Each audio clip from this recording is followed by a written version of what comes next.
Assalamualaikum warahmatullahi wabarakatuh. Perkenalkan saya Vinka Marisa Gyananda Sufi, NPM 1957051003. Di video kali ini saya akan menjelaskan tentang perbedaan arsitektur dengan organisasi komputer dan konsep stored program. Pertama yaitu pengertian arsitektur dan organisasi komputer. Arsitektur komputer yaitu mempelajari atribut-atribut sistem komputer yang terkait dengan seorang programmer.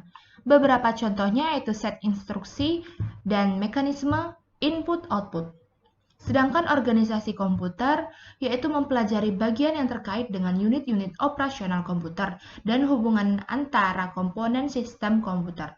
Contohnya itu sinyal kontrol, interface, dan teknologi memori. Selanjutnya yaitu perbedaan arsitektur dan organisasi komputer. Arsitektur komputer adalah konsep perencanaan dan struktur pengoperasian dasar dari suatu sistem komputer. Arsitektur komputer ini merupakan rencana cetak biru dan deskripsi fungsional dari kebutuhan bagian perangkat keras yang didesain, yaitu kecepatan proses dan sistem interkoneksinya. Dalam hal ini, implementasi perencanaan dari masing-masing bagian akan lebih difokuskan, terutama mengenai bagaimana CPU akan bekerja, dan mengenai cara pengaksesan data dan alamat dari dan ke memori cache, RAM, ROM, cakram keras, dan lain sebagainya. Beberapa contoh dari arsitektur komputer ini adalah arsitektur von Neumann, CISC, RISC, Blue Genie, dan lain sebagainya. Sedangkan organisasi komputer adalah bagian yang terkait erat dengan unit-unit operasional dan interkoneksi antar komponen penyusun sistem komputer dalam merealisasikan aspek arsitekturalnya.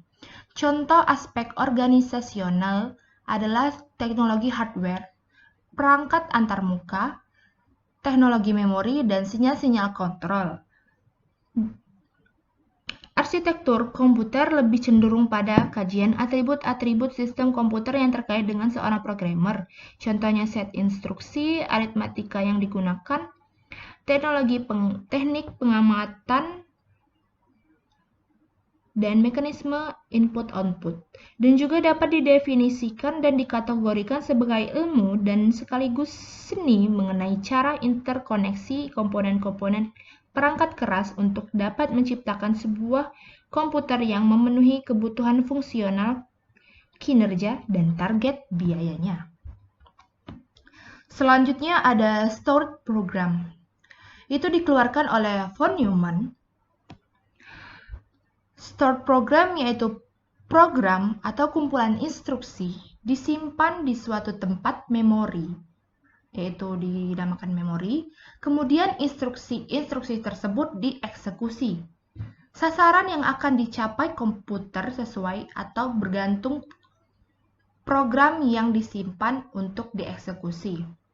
Penggunaan komputer dapat disesuaikan hanya dengan mengganti program yang disimpan di memori untuk dieksekusi. Konsep ini menghasilkan keluasan atau fleksibilitas. Stored program tidak perlu merubah isi komponen dalam komputer untuk masing-masing aplikasi yang berbeda. Contohnya seperti aplikasi perhitungan pertambahan yang sudah diinstal di komputer, dan jika ingin ditambah perhitungan pengurangan tidak perlu menghapus aplikasi penambahan karena di komputer generasi pertama yang sudah terdapat stored program. Jadi tinggal menambah aplikasi saja. Dan di komputer generasi pertama ini program yang dibuat dengan bahasa mesin. Bahasa mesin itu adalah bahasa yang mengenal angka 0 dan 1. Sekian dari saya. Apabila ada salah kata saya mohon maaf. Kepada Allah saya mohon ampun. Wabillahi taufiq wal hidayah. Wassalamualaikum warahmatullahi wabarakatuh.